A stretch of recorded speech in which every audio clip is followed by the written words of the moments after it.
most central banks are deliberately behind the curve because they don't want to prematurely hike rates and kill a fledgling economic recovery. They are often blamed for behind the curve. But I think there is a method to that madness. It's deliberate. It is done with the purpose of not killing it in a premature way. Having said that, if you look at the current term structure of yield curve, not in India or elsewhere, they factor in fairly large hikes on the overnight repo rates, etc. So in some sense, the interest rate market, the fixed income market, has adjusted to a significantly higher policy rate than what seemed to be currently indicated. What the policy rate currently seemed to be implying. I think if the policy rates go by another 150 basis points, be it in India, be it in US, the term structure of the yield curve is not going to change dramatically. That is point one. Why this is important is, in some sense, market tend to discount the discounting factor market uses is along the term structure of the yield curve. Even cost of capital is used, 10-year is used as a proxy for cost of capital. And I think if that is the proxy, I think market valuations have rapidly readjusted to the changing interest rate regime. So that's the reason why globally markets are corrected, whether it is NASDAQ or Dow or India, Sensex or Nifty. So in some sense, the interest rate is not going to be any more disrupting factor in market valuations. Now, second is a withdrawal of liquidity, which you call as QT, and that's going to be a little bit of a long curve.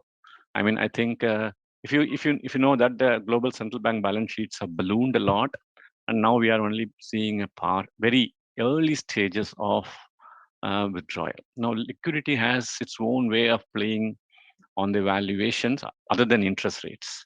Interest rates create a more structural reason for valuing cash flows. Liquidity gives you technical short-term reasons of valuing market.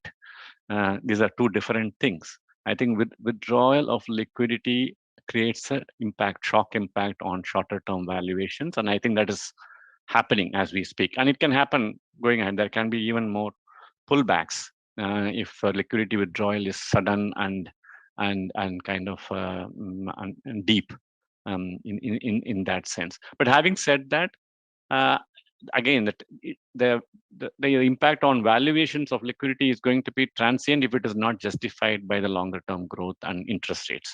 The interest rates and growth are more pivotal to medium to longer term valuations than liquidity. Liquidity is a shorter term issue. So you have to travel the shorter term issue to arrive at the medium to longer term stability of valuations.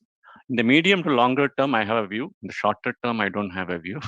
The medium to longer term is, I think, market is reasonably factoring in higher discount rate and moderate growth kind of a thing.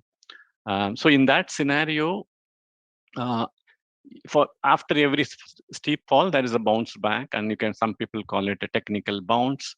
It's not a beginning of another new wave or anything like that. I still think that we are still not out of the woods in terms of global macro readjustment, realignment of interest rates and liquidity. And we have not yet really fixed the inflationary issues, whether it is demand driven or supply shock driven. We have not really fixed it as yet. It's still work in progress.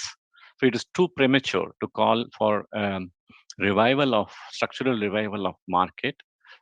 Maybe it's fledgling.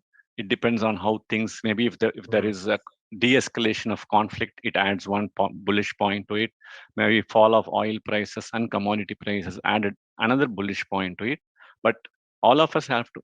It has to, as they say, climb a mountain of worries or wall of worries, to put it mildly, before we can clearly say we are out of the woods.